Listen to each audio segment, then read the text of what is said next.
conmemorando la resurrección de nuestro Señor Jesucristo. Bendito sea su santísimo nombre. Así que vamos a ver unos cuantos versículos aquí en Juan capítulo 20. Vamos a ver Juan. Estoy haciendo pausa en lo de Mateo para continuarlo ya luego. ¿Alcanzan a ver bien ahí? Sí, quizá me hago un poco para acá.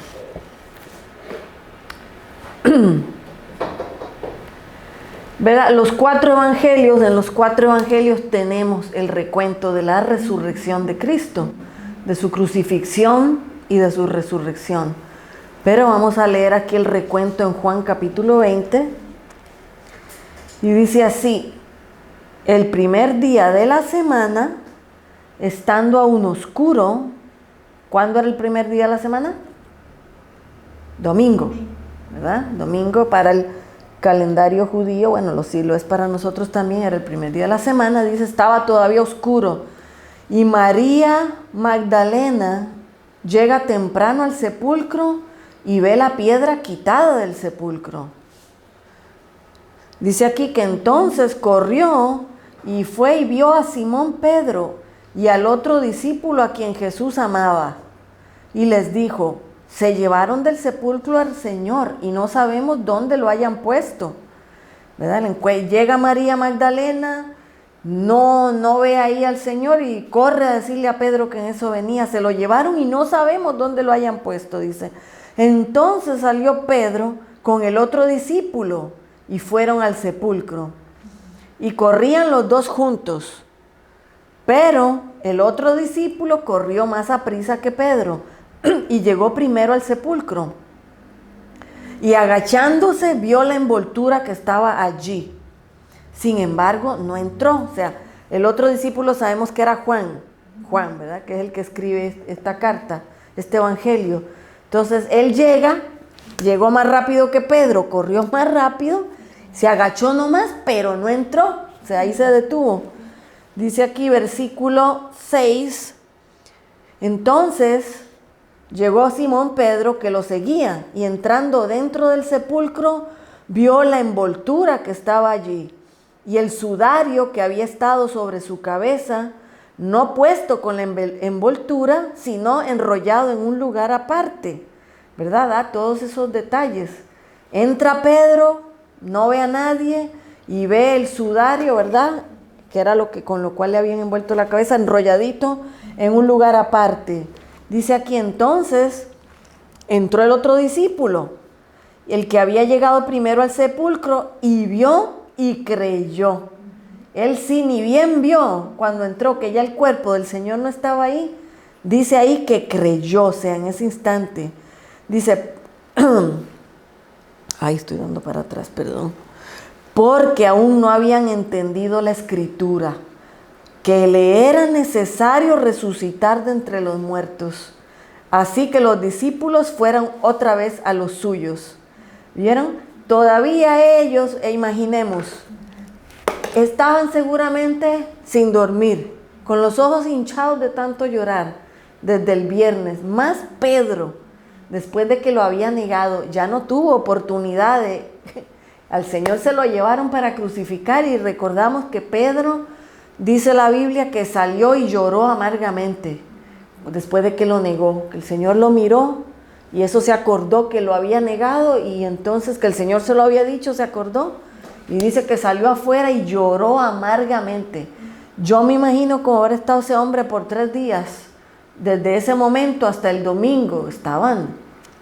Imagínense, con una depresión. Ellos ni se acordaban que el Señor les había dicho varias veces, resucitaré al tercer día.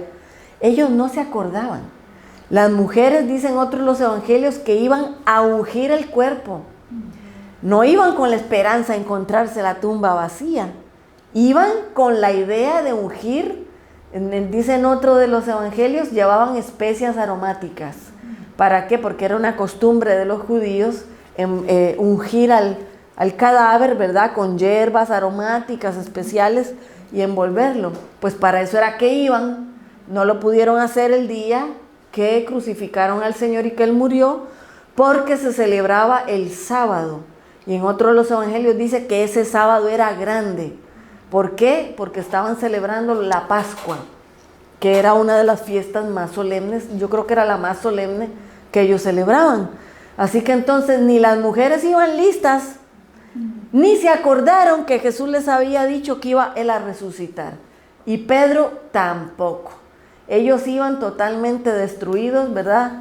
Moralmente deprimidos, y no se esperaban esto, porque vemos que ahí dice que todavía no habían entendido la escritura, todavía no la habían, estaban totalmente confundidos. Versículo 11 dice, pero María, que la versión mía original dice Miriam, dato curioso, que el nombre María en hebreo se pronuncia Miriam, pero bueno, María, ¿verdad? María Magdalena, dice, se había quedado afuera, frente al sepulcro llorando. Pues ¿por qué lloraba? Por lo mismo, no se acordaba que el Señor había dicho que iba a resucitar, porque si no hubieran ido con una expectativa, vamos a ver si es cierto que resucitó, pero no, dice que estaba llorando, ¿verdad? O sea, parece que esta mujer lo amaba mucho a Jesús. En otro evangelio dice que Jesús de ella había sacado 7 demonios, de esta mujer, de María Magdalena. Le había dado una gran liberación a ella. Es que imagínense el cariño y el amor que sentiría por Cristo. Pero no solo andaba ella, andaban otras más. Dice aquí, versículo, dice, mientras lloraba se agachó a mirar adentro del sepulcro. Cuando ya Pedro y Juan se fueron a decirle a los otros, ¿verdad? Dice aquí, versículo 12, y vio a 2 ángeles de blanco sentados, uno a la cabecera y otro a los pies, donde había estado el cuerpo de Jesús. Y ellos le dicen, mujer, ¿por qué lloras? Les dice, porque se llevaron a mi Señor y no sé dónde lo han puesto. ¿Ves? Ella creyó que alguien se había robado el cuerpo del Señor, o alguien por maldad lo había sacado de allí. Se llevaron a mi Señor y no sé dónde lo han puesto. 14. Dicho esto, se dio la vuelta y vio a Jesús de pie, pero no sabía que era Jesús. Significa que el cuerpo resucitado del Señor no era en apariencia igual, probablemente a como él era antes de su muerte. Quizá conservaba ciertas características físicas, pero recordemos que ya el ser era un cuerpo glorificado, ¿verdad? Bueno, número 1, que lo que se fue enterrado ahí fue un cuerpo desfigurado, fue un cuerpo ensangrentado, despedazado, ¿verdad? Ella jamás imaginó ver al Señor de pie. Increíble. Dice aquí, se da la vuelta y vio a Jesús, pero no sabía que era Jesús. Y el 15 dice, Jesús le dijo, mujer, ¿por qué lloras? ¿A quién buscas? Ella, pensando que era el hortelano, el que cuidaba el jardín, le dijo, Señor, si tú te lo llevaste, dime dónde lo pusiste y yo me lo llevaré. ¿Verdad? Dime dónde lo pusiste. Es una agonía que tenía esa pobre mujer. Versículo 16 le dice, Jesús le dijo, María. Ella volviéndose le dijo en arameo, Raboní, que quiere decir maestro. Ahí sí, cuando él le dijo María, ella lo reconoció. Y Jesús le dijo, no me retengas, porque aún no he subido al Padre, pero ve a mis hermanos y diles, subo a mi Padre y a vuestro Padre, a mi Dios y a vuestro Dios. ¿Verdad? María se aferró al Señor de la alegría y él le dijo, a su cuerpo físico, y le dijo, no me toques, no me retengas, porque todavía no había subido el Señor, ¿verdad? No había subido al Padre. Versículo 18, María de Magdalena fue a dar las nuevas a los discípulos. He visto al Señor, y les manifestó que le había dicho estas cosas, ¿verdad? Entonces salió corriendo a dar el testimonio a los demás. Pero vemos allí que le contesta el Señor en el 17. Dice aquí, porque aún no he subido al Padre, pero ve a mis... ¿A dónde? ¿A dónde quién? ¿A dónde? A mis hermanos. Oiga, el Señor les llamó sus hermanos. El Señor dice que somos sus hermanos. Eso es increíble, es increíble.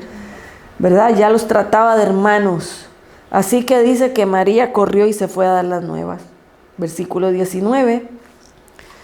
Dice aquí, cuando fue la tarde de aquel mismo día primero de la semana, y estando aún cerradas las puertas donde estaban los discípulos, por temor a los judíos, Jesús llegó y se puso en medio y les dice, paz a vosotros. Calculo que les dijo shalom, porque la palabra shalom, era un saludo que significa paz. Es lo que significa, es un saludo pacífico de paz. Así que dice que estaban encerraditos en un cuartito, reunidos ese mismo día, el primer domingo por la tarde seguramente. Y el Señor no toca la puerta. No, se les apareció. Cruzó las paredes y de pronto apareció ahí el sustazo que se tienen que haber pegado. Por eso les dijo, paz a vosotros. El versículo 20 dice, y habiendo dicho esto, les mostró las manos y el costado. Entonces los discípulos, al ver al Señor, se regocijaron. Así que les dijo otra vez, paz a vosotros, como el Padre me envió, yo también os envío.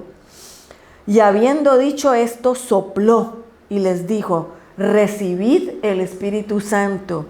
Fíjense qué curioso, que todavía no era el día de Pentecostés, y en ese mismo momento ya el Señor sopló sobre ellos el Espíritu Santo. En ninguno de los otros evangelios leemos ese recuento. En Juan está, ¿verdad? Qué curioso. Ellos todavía no estaban en la celebración del día de Pentecostés, pero desde ese mismo día dice que el Señor sopló y les dijo, reciban el Espíritu Santo. Fíjense, y en ese momento nadie habló en lenguas, ¿verdad? No siempre que era impartido el Espíritu Santo, ellos hablaban en lenguas. Eso era soberano de parte del Señor, ¿verdad? En ese instante nadie dice que habló en lenguas y recibieron el Espíritu Santo. Ahora les dijo, a cuantos perdonéis los pecados, les han sido perdonados. A cuantos los retengáis, le han sido retenidos. Bien, de allí no podemos hacer toda una doctrina. No podemos sacar ese versículo fuera del contexto, fuera del resto de la enseñanza. Hay que unirlo con las otras veces que el Señor habló de eso, que lo hemos estudiado aquí precisamente, ¿recuerdan? Cuando Jesús le dice a Pedro, tú eres Pedro y te daré las llaves del reino de los cielos. A cuantos perdonéis los pecados, les han sido perdonados, etcétera, etcétera. Bueno, allá cuando leíamos eso en Mateo y en otros capítulos, dice, más adelante dice que eso se refiere, ¿verdad? Se refería, claro, al perdón y a la disciplina que ejerce la iglesia sobre los creyentes. Porque lamentablemente el catolicismo se ha agarrado a estos versículos para decir que el cura, ¿verdad? O el papa es el que tienen derecho ellos a perdonar pecados. De ahí se basa la doctrina católica para tener el sistema del confesionario, ¿verdad? Y tienes que ir allí con el cura o el sacerdote y presentarle ahí todos tus pecados. Y él te va a leer qué tienes que hacer, qué penitencia para que tú seas perdonada. Bueno, eso no es lo que Jesús está diciendo aquí. En ningún momento, ¿verdad? Bueno, entonces, siguiendo con el tema. 24. Pero Tomás, uno de los 12, al que llamaban Dídimo, ¿saben qué significa Dídimo? Gemelo, era gemelo, le llamaban el gemelo. Tomás, uno de los 12, llamado Dídimo, no estaba con ellos cuando Jesús había aparecido. Por tanto, le dijeron los otros discípulos, hemos visto al Señor. Pero él les dijo, a menos que vea en sus manos la señal de los clavos y meta mi dedo en el lugar de los clavos y meta mi mano en su costado, de ningún modo creeré. Ahí estaba el incrédulo, ¿verdad? No. Así que Tomás no había estado cuando Jesús se les había aparecido ese primer día, el mismo día que él resucitó, él no había estado. Y aunque le dijeron, no creyó. dijo, estos están alucinando. Pero 8 días después, ¿verdad? Dice ahí, vino Jesús estando cerradas las puertas y otra vez se puso en medio de ellos. Increíble, ¿no? Para que Él separa a Dios, no hay obstáculos físicos. Igualmente los ángeles. Los ángeles pues no lo ven nuestros ojos, pero dice la Biblia que andan, ¿verdad?, ministrando aquí a favor de los que van a heredar salvación. Así que hay ángeles que son espíritus, ¿verdad? Ellos no están sujetos a las leyes de gravedad como nosotros, a las leyes físicas como nosotros. Y vemos que el cuerpo resucitado del Señor ya era un cuerpo glorificado, no sujeto a la ley de gravedad ni nada de eso. Entonces dice allí que se les presenta otra vez de pronto, y entonces otra vez les dijo, paz a vosotros. 27, luego dice a Tomás, llegó directito a hablarle al incrédulo. Ven, trae acá tu dedo, mira mis manos, acerca tu mano y métela en el costado, y no seas incrédulo, sino creyente. Bueno, Jesús ya estaba oyendo todo lo que Tomás había dicho, seguro el Señor ahí estaba presente, pero se les reveló así, visiblemente, después de que Tomás dijo todo eso, que fue todavía para Tomás, yo me imagino, más increíble, ¿verdad? Porque ¿por qué no le dijo otra cosa? Y fue directo al grano de lo que Tomás le había dicho aquí a los compañeros. No, yo si no meto ahí mi mano y mi dedo, aquí no creeré. Qué terco. Yo calculo la vergüenza que le tiene que haber dado luego. Dice aquí, respondió Tomás y le dijo, Señor mío y Dios mío. Y Jesús le dijo, porque me has visto, has creído.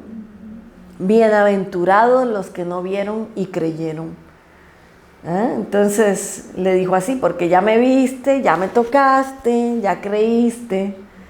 Pero ahí vemos que Tomás lo reconoció como su Señor y su Dios, ¿verdad? Le dijo, Señor mío y Dios mío. Ese versículo también es un comprobante que Jesucristo era Dios, que Él es Dios. Era Dios hecho hombre. En ningún momento Él le dijo, no, ¿por qué me llamas Dios? Ahí reconoció que Él era su Dios, ¿verdad? Y que Él era su Señor. Versículo 30 dice, además hizo Jesús muchas otras señales en presencia de los discípulos, las cuales no están escritas en este rollo, pero estas han sido escritas para que creáis que Jesús es el ungido, el Hijo de Dios, y para que creyendo tengáis vida en su nombre. Ok, entonces, acá ya no voy a proseguir con eso, porque eso es otro recuento de cuando el Señor se les sigue apareciendo un par de veces a Pedro y a Juan, antes de darle la última comisión. Pero yo quiero que entonces, como el propósito de hoy ha sido hablar de la resurrección del Señor, entender cuál es el significado más importante de que el Señor se haya levantado de los muertos. Es lo que vamos a leer, que me voy a ir a 1 Corintios 15, ¿verdad? Aunque usted me dijo, hermana, que en su iglesia lo vieron, pero es que es inevitable ir a esos versículos. Entonces va para abundar un poco de eso, para entender cuál es la importancia de que nuestro Señor y la fe cristiana se basa en el hecho de que Él resucitó. ¿Ok? 1 Corintios 15.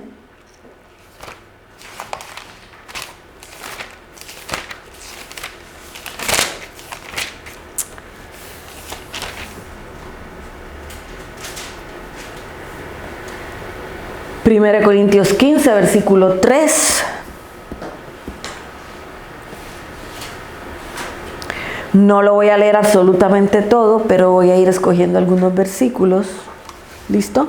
Dice aquí, porque primeramente, está hablando Pablo, os entregué lo que también recibí, que el Mesías o Cristo murió por nuestros pecados, conforme a las Escrituras, que fue sepultado y que fue resucitado al tercer día, conforme a las Escrituras, y que fue visto por Cefas o Pedro, y después por los 12.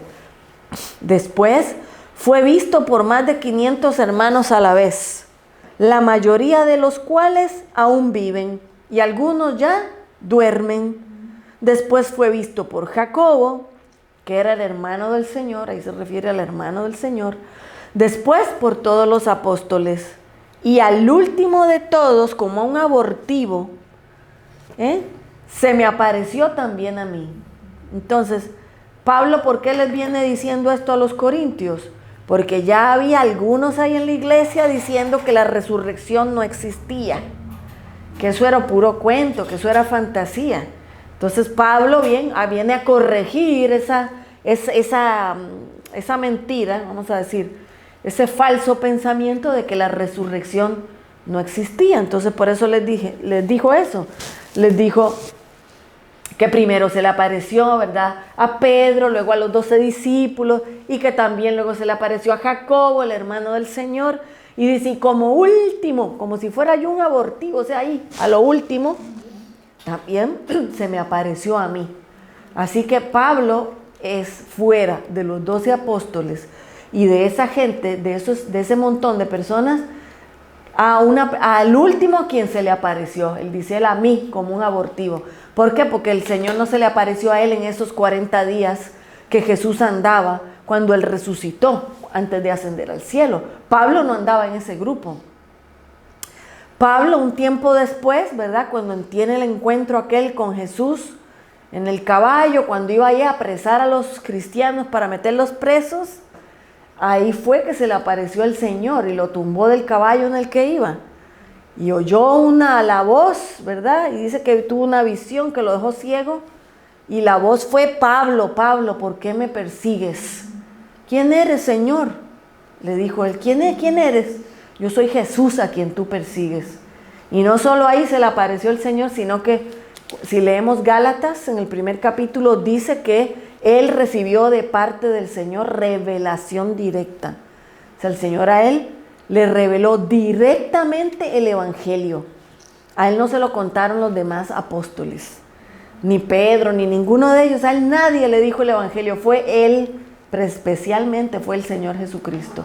Todo lo que Pablo escribió, todas esas cartas que son la doctrina de nuestra fe, él lo recibió por revelación directa.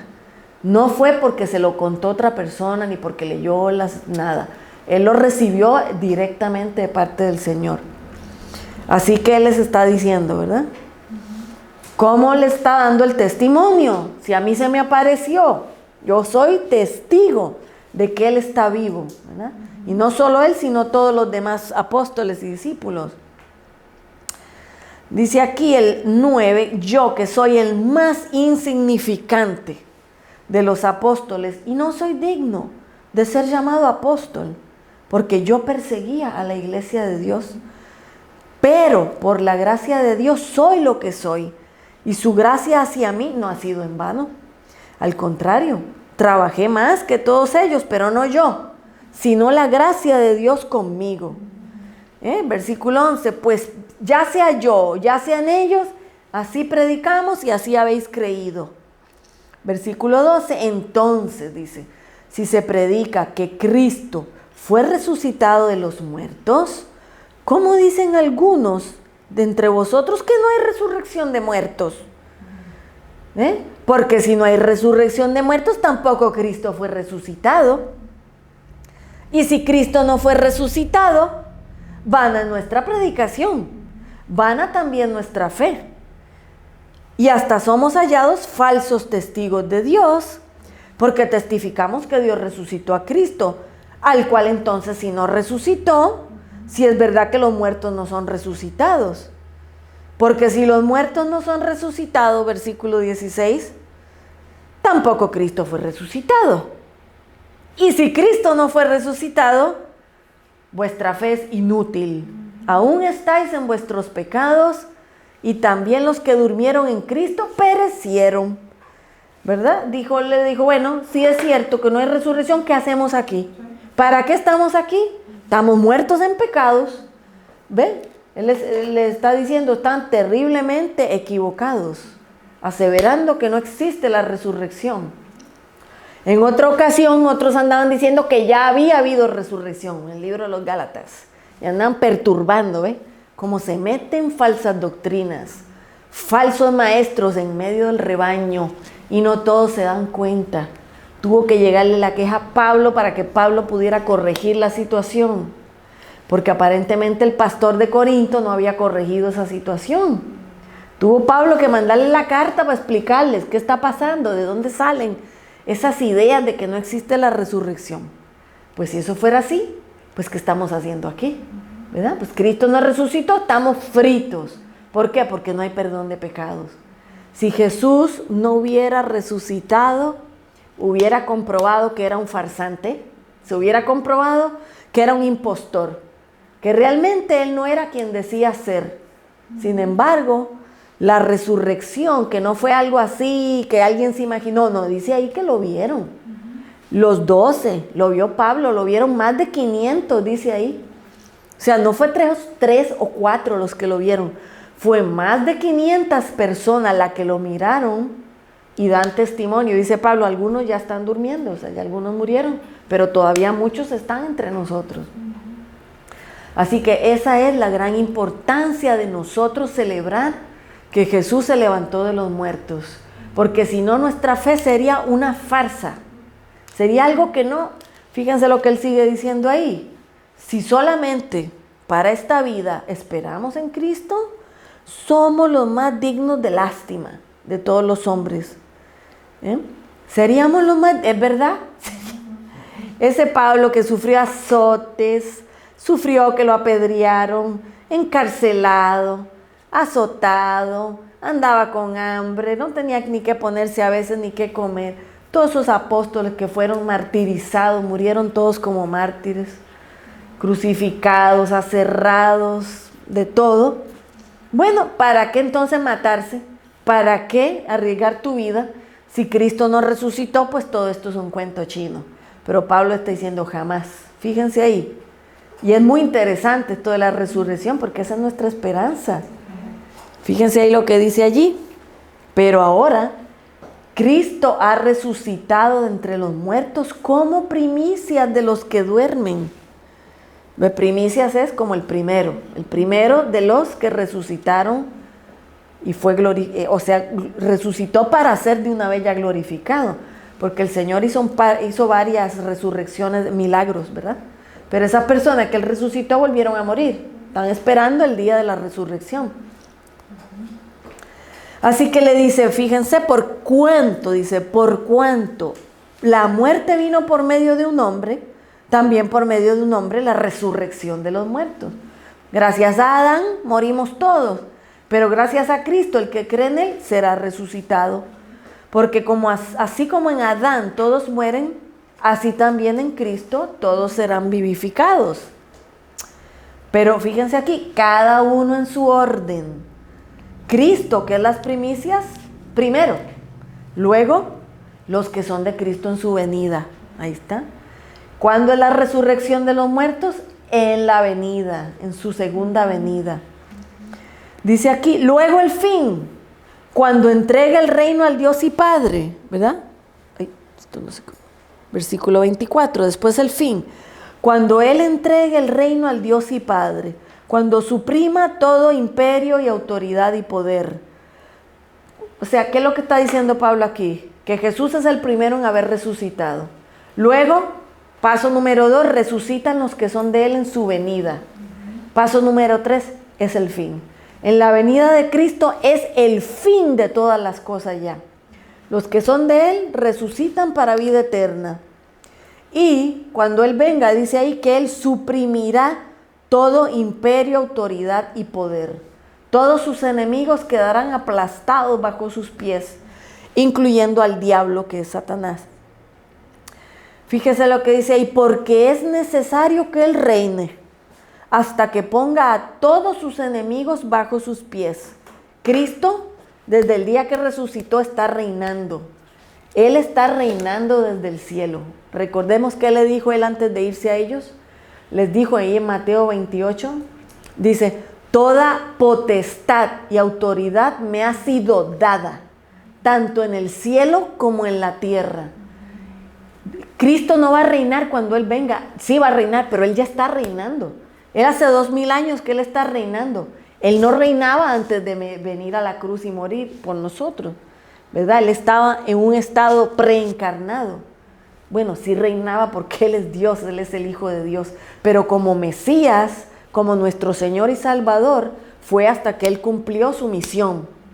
Y ya Él está reinando, dice ahí, desde que ascendió al cielo, o sea, de que Él resucitó y Él ascendió al cielo. Si le estudiamos en Apocalipsis, ¿verdad? Aparece a Juan la visión cuando el Cordero se acerca como inmolado y a Él es entregado en ese momento el rollo. ¿Recuerdan? Que ese rollo que tenía 7 sellos, que solo Él era digno de abrir, solo Él, después de que Él fue inmolado. Tan pronto Él fue inmolado en la cruz, Él se convirtió en el único digno para reinar. Eso es lo que significa ahí en Apocalipsis. Que Él se le entregó, el Padre le entregó al Él vencer en la cruz y resucitar el reino. Así que Él está reinando desde hace 2000 años. Y en muchos lugares dice que nosotros estamos reinando con Él. Y usted dirá, ¿y cómo? Pues yo no me siento que estoy reinando con Él. Pero es que Él reina en nuestros corazones porque Él es nuestro Señor. Él reina en la vida de todos sus hijos. Desde el día en que esa persona le entrega su vida a Él, Él pasa a ser su rey o no. ¿Acaso Él no es nuestro rey? Él es nuestro rey. Por eso toda mi vida, todo está sometido a Él. Y todas mis acciones en este mundo, ¿verdad? Están siendo supervisadas por Él, controladas por Él, dirigidas por Él. Por eso Él, cuando nos andamos desviando, nos disciplina para volvernos otra vez al camino. Él de ninguna forma nos va a abandonar. Él reina en nosotros. Totalmente hasta el día final en que morimos o al día que Él vuelva. Él dijo, yo me voy, pero no los dejaré solos. Enviaré al Consolador. Y Él está en nosotros, ¿verdad? Reinando sobre nosotros. Así que con Él estamos reinando. Ahora aquí dice aquí 25, porque es necesario que Él reine hasta que ponga a todos sus enemigos bajo sus pies. Dice, y el último enemigo en ser destruido es la muerte. El enemigo más grande de nuestras almas es la muerte. El diablo es uno de ellos, pero a lo que más le tenemos terror, como escuchaba yo y al pastor Chuy que decía, es a la muerte. La muerte es lo que vino a causar, ¿verdad? Cuando el hombre desobedeció, ¿cuál fue la consecuencia? La muerte. Y desde ese día hasta hoy, todos los seres humanos morimos, nacemos y morimos. Pero dice ahí que el último enemigo que Cristo conquista es la muerte. Cuando Él venga y resuciten los que están creyendo en Él, y los que estemos vivos, que no les toque morir, ¿verdad? No sabemos si nos va a tocar a nosotros o no. Pero dice allí que ese será el último enemigo en ser destruido, la muerte, porque todas las cosas las sometió bajo sus pies. ¿Quién? El Padre a los pies de Cristo. Pero al decir que todas las cosas le han sido sometidas, claro está que está exceptuando a aquel que le sometió todas las cosas. O sea, el Padre dio al Hijo toda potestad de reinar y sobre Él se doblará toda rodilla. Pero el Hijo está sujeto al Padre, es lo que dice. El Padre no se le somete al Hijo, no. Ese es el único que se está exceptuando aquí. Todo fue sometido al Hijo, pero el Hijo sigue sometido al Padre. Dice aquí, cuando le hayan sido sometidas todas las cosas... Ay, ya metí aquí la patita. No me hagas eso. Apreté el botón equivocado. Versículo 28.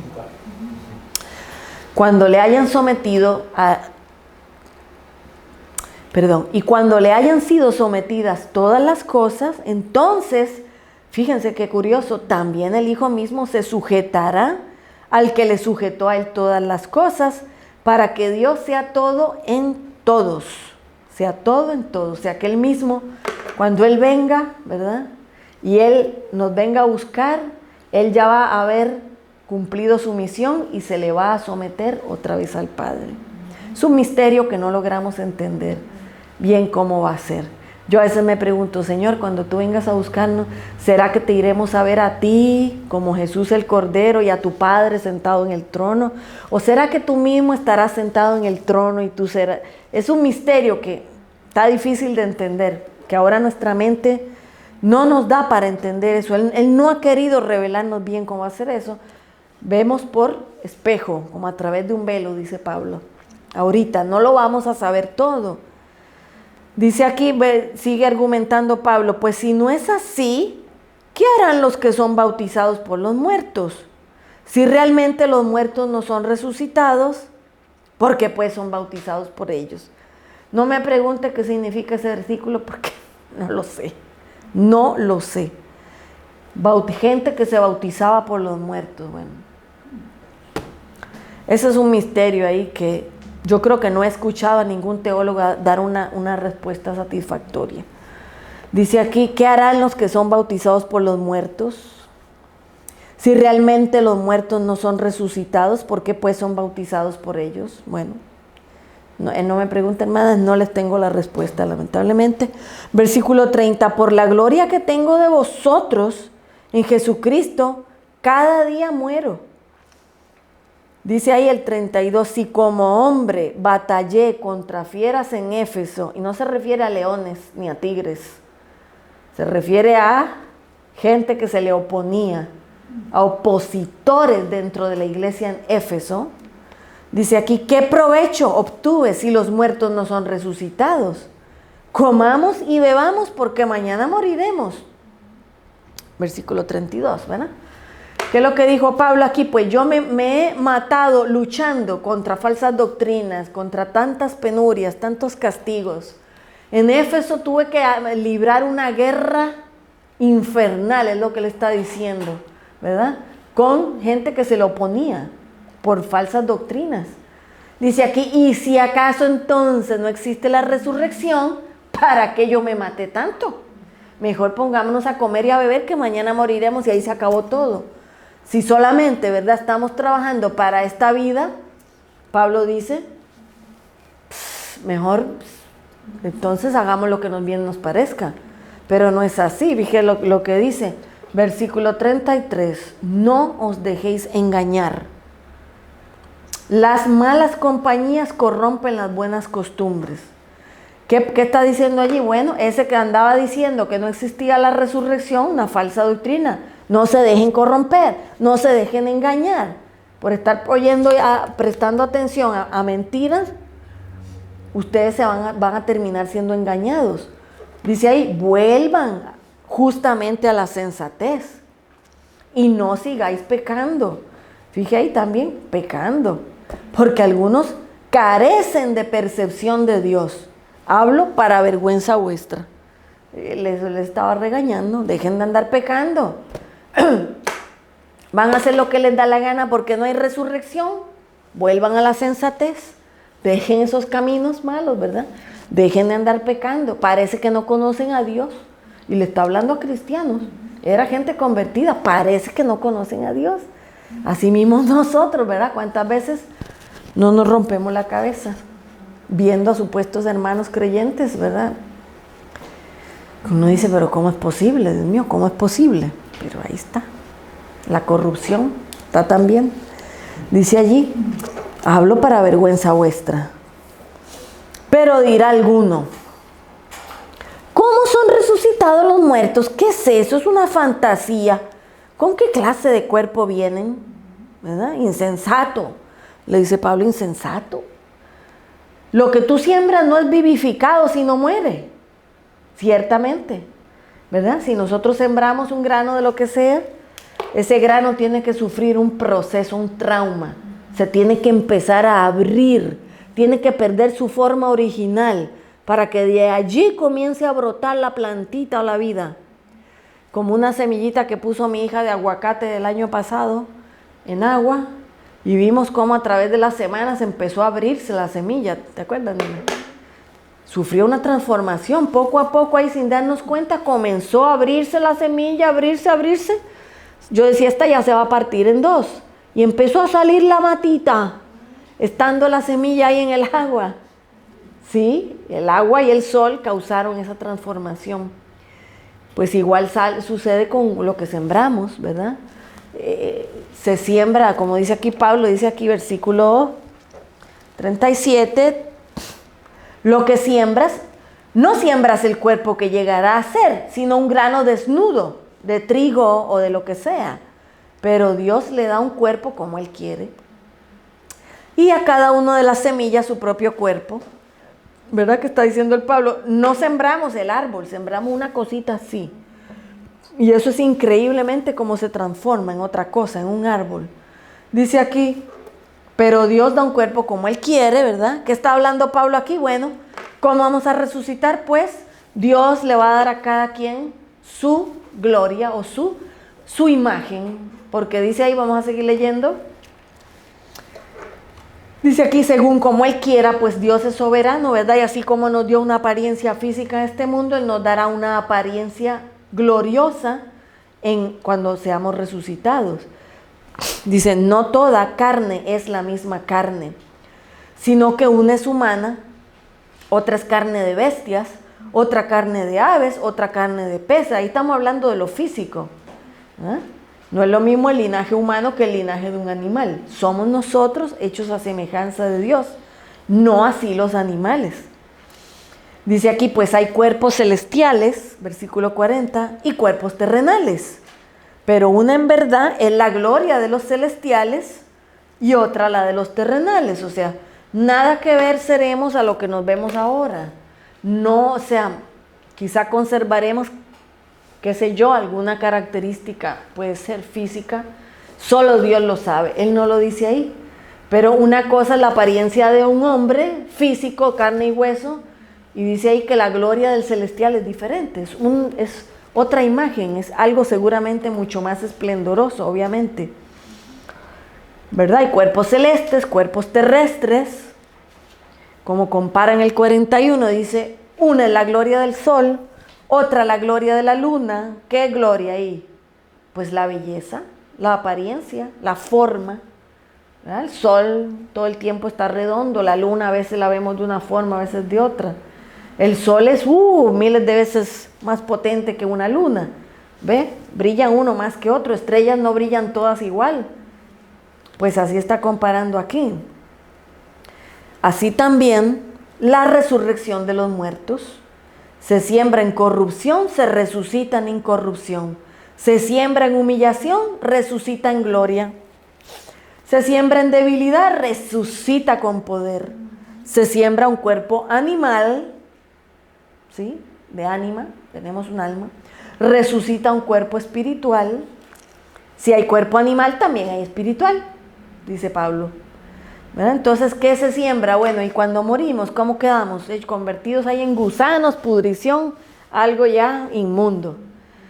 Lo que va a la tumba, este cuerpo pecaminoso, corrupción total. ¿Qué va a resucitar? Incorrupción, inmortal, en gloria, con poder, ¿verdad? Dice, Jesús dijo que seremos como los ángeles, que cuando resucitemos seremos semejantes a los ángeles. Él lo dijo en uno de los evangelios, ahí está. Así que realmente no sabemos exactamente cómo iremos a ser, pero dice que seremos como los ángeles. Bueno, ¿se acuerdan cuando los judíos y los discípulos estaban allí y le preguntaron que si una mujer era de 7 maridos, viuda 7 veces, ¿con cuál iba a estar el día de la resurrección? Y Jesús le dijo, vosotros mucho erráis, ignorando el poder de Dios y las escrituras. ¿Por qué? En la resurrección de muertos ni se casan ni se dan en casamiento, sino que son como los ángeles de Dios. Ahí nos dio una pista, ¿verdad? Cuando Él venga y resucitemos no van a haber matrimonios, ni las mujeres seguirán dando a luz, ya no va a haber en ese sentido como estamos nosotros ahora, ¿verdad? A mi esposo y a mí nos da pena, nos da tristeza. Pero bueno, por eso dice hasta que la muerte los separe. Así dice, la verdad. Ya la muerte separa a ese hombre y a esa mujer. Pero no habrá tristeza, ni llanto, ni dolor. No habrá, Johnny. ¿Por qué? Porque las cosas pasadas serán olvidadas. Dice la Biblia, ¿verdad? Que de lo pasado no habrá más memoria. Pero claro que tendremos cierta memoria, porque tendremos que reconocer por qué estamos ahí, ¿verdad? Que Jesús nos dio la salvación.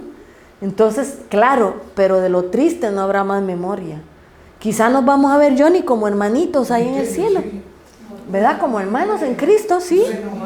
Porque vamos a reconocer a Abraham, vamos a reconocer a... Sí. Vamos a ver quiénes son, dice la Biblia. Vamos a reconocer claro que sí. Jesús lo dijo, sí. De alguna forma es un misterio. Quizá tendremos esa percepción interna de quién es quién. Y en otro lado dice, ya en aquel día ya no me preguntarán nada. Ya Pablo dice allí más abajo, un par de capítulos, dice que ahora vemos por velo, ¿verdad? Como si tuviéramos una cortina, apenas vemos figuras y sombras del otro lado, imaginándonos cómo irá a ser la vida allá. Pero en aquel día ya miraremos sin velos, ese velo será corrido, lo veremos a Él cara a cara, tal como es, ¿verdad? Esa es la promesa más maravillosa que tenemos nosotros, de ver el rostro de nuestro Señor y Salvador, el cual ahora no podemos ver. ¿Por qué? Porque seguimos en cuerpos pecaminosos y Él es santo. Y la Biblia dice, no verá el hombre a Dios y seguirá con vida, ¿verdad? Por eso Él no se le podía presentar a nadie en persona. Sí, directamente caerían muertos, solo por la forma en que Él lo hacía. Bueno, dice aquí versículo, son misterios muy interesantes. Dice, así también está escrito, el primer hombre Adán fue hecho un ser viviente y el último Adán, espíritu vivificante. Pero no es primero lo espiritual, sino lo físico, luego lo espiritual. El primer hombre sacado de la tierra, ¿verdad? Del polvo. El segundo hombre venido del cielo. O sea, el segundo hombre no va a ser hecho de la tierra y del polvo, sino que Dios nos va a dar ese cuerpo glorioso, solo Él sabe cómo. Dice aquí el 48, pues como el terrenal, así son los terrenales, y como el celestial, así también los celestiales. Dice, y así como ahora exhibimos la imagen del cuerpo físico terrenal, exhibiremos también la imagen del celestial. O sea, vamos a tener una imagen, un cuerpo, vamos a ser diferentes a como somos ahora. Solo Dios sabe cómo nos iremos a ver. Él dará a cada quien como a Él le parezca, ¿no?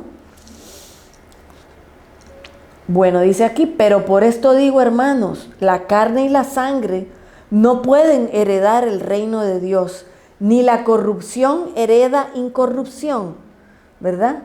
Carne y sangre no heredarán el reino de Dios. O sea, no puede entrar un ser humano como estamos ahorita a la presencia de Dios. No podemos, tenemos que ser transformados. Dice, he aquí les digo un misterio, no todos dormiremos, pero todos seremos transformados. Ahí dormir significa no todos moriremos. Pablo estaba hablando, siempre ellos tenían la esperanza de que Cristo volviera en su tiempo. Todos lo han tenido. Bueno, ¿por qué? Porque el Señor nunca reveló el día ni la hora. El Señor dijo, eso solo lo sabe mi Padre. Bueno, pues ellos vivían con la esperanza, así como nosotros, de que Él venga en nuestra generación. Y nosotros estamos 2000 años más cerca que ellos, ¿eh? Así que dice allí, no todos moriremos. Aquellos creyentes que estén vivos el día que Jesús vuelva, no van a conocer la muerte, sino que de una vez van a ser transformados. Dice allí, en un instante, en un abrir y cerrar de ojos, a la final trompeta, porque sonará la trompeta. Y los muertos serán resucitados incorruptibles, y nosotros seremos transformados. En un instante, ¿ya ven? En lo que tarda tú abrir y cerrar tus ojos, nada. En un instante, pero dice ahí que va a sonar la trompeta, y va a ser la trompeta final. La venida de Cristo no va a ser antes, va a ser a la final trompeta, dice Pablo ahí. Y si suena una trompeta es porque suena y hace ruido, ¿verdad? ¿O no? ¿O la trompeta es algo silencioso? No. Si va a sonar la trompeta, eso lo va a escuchar el mundo entero cuando Él venga. Dice ahí que sonará la trompeta y los muertos serán resucitados incorruptibles y los que estén vivos pues transformados. Dice aquí, versículo, salto al 54, y cuando esto corrupto se vista de incorrupto o de incorrupción, esto mortal se vista de inmortalidad, entonces se cumplirá la palabra que ha sido escrita. Sorbida es la muerte en victoria. Y eso está hablando de un texto del Antiguo Testamento. Dice, ¿dónde está, oh muerte, tu victoria? ¿Dónde está, muerte, tu aguijón? Fíjense un dato que les voy a dar aquí. Dice ahí Pablo que cuando seamos resucitados, la muerte cesó ya. Ya no va a haber más muerte.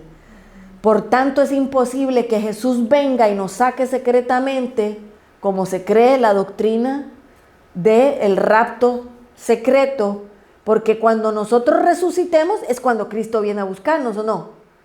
Y dice ahí que ya no va a haber más muerte. Entonces los que sigan aquí por no sé cuántos años, 7 años más, entonces nadie moriría.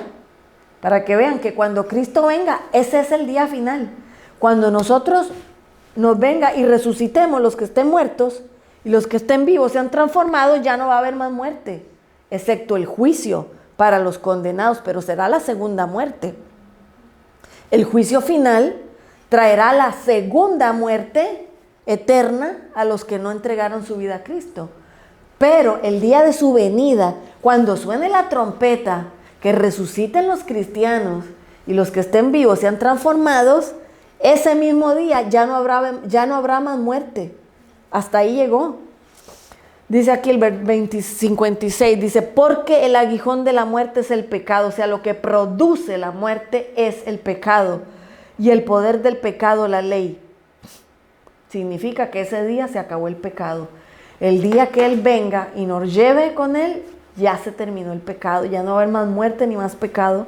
Pero gracias a Dios que nos da la victoria por medio de Jesucristo, Señor nuestro.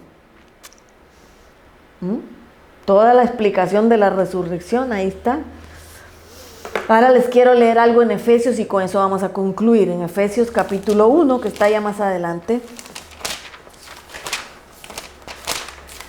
Johnny, ponme Efesios 1.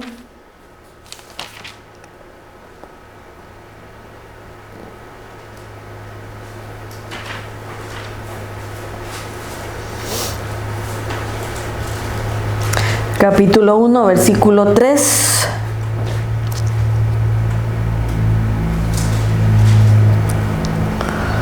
Dice, bendito el Dios y Padre de nuestro Señor Jesucristo, quien nos bendijo en los cielos con toda bendición espiritual en Cristo, según nos escogió en Él antes de la fundación del mundo, para que fuéramos, ¿qué? Santos y sin mancha delante de Él. Pablo está alabando a Dios. ¿Por qué? Porque Él, el Padre, nos ha bendecido con toda clase de bendición espiritual en los cielos. Pero Él dice en pasado, nos bendijo en los cielos. Ya hemos recibido la bendición de la salvación y mucha clase de bendición espiritual. No necesariamente material, aunque Él suple nuestras necesidades. Dice aquí que nos escogió en Cristo antes de la fundación del mundo.